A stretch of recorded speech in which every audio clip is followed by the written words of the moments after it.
Salut à tous, bonjour à toutes, c'est Onaku. Nouveau décor, nouveau personnage. Aujourd'hui, je vous retrouve pour un tout nouvel épisode pour vous parler de Princess Kilala. Pourquoi est-ce que les 5 tomes en question ont été encore réédités, mais aux éditions Nobinobi?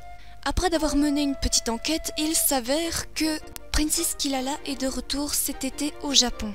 En effet, après d'avoir regardé la jaquette provisoire du manga Princess Kilala, la suite, avec Mulan, donc, je me suis dit que ce serait un retour avec du féminisme en masse. En effet, quand j'avais lu les 5 tomes de Princess Kilala aux éditions Pika, j'ai trouvé que ça faisait un peu cuculapralus sur les bords. Mais bon, c'est vrai que Princess Kilala, d'une part, avait appris à être une princesse qui se respecte, ou du moins avec des bonnes manières, savoir se tenir droite, être mince, bref, tout le blabla habituel pour être une soi-disant princesse parfaite. Eh bien, la saison 2 s'annonce déjà beaucoup plus féministe, car voilà, si Princess Kilala affiche en tête de page avec Mulan en apprenant les arts martiaux, c'est certainement pas pour faire du tricot.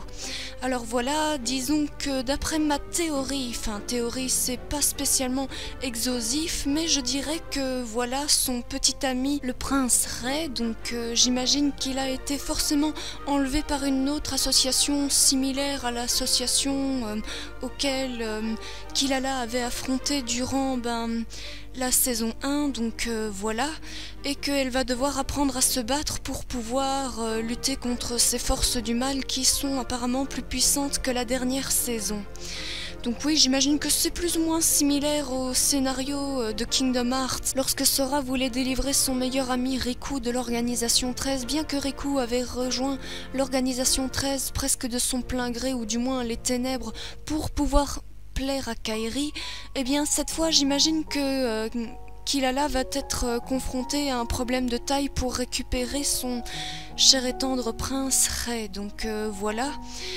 Alors, on peut s'attendre à de tout. Franchement, j'attends de rencontrer de nouvelles princesses Disney, ou du moins qu'elles croisent la route de Kilala, donc Esmeralda du bossu de Notre-Dame, de Kida, la princesse de l'Atlantide, l'Empire perdu, de Mérida, la princesse de Rebelle, ou alors d'autres princesses Disney que je voudrais que Kilala puisse enfin rencontrer pour devenir plus forte. Franchement, je m'attends à du scénario qui serait forcément intéressant et consistant à la fois, donc j'avoue que ça promet franchement.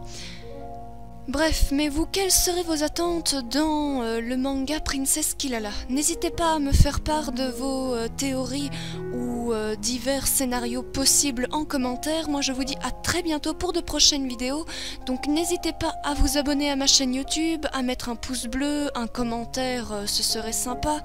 Donc moi je vous dis à très bientôt pour la prochaine vidéo, et comme toujours, bye bye boo, sayonara, minasan.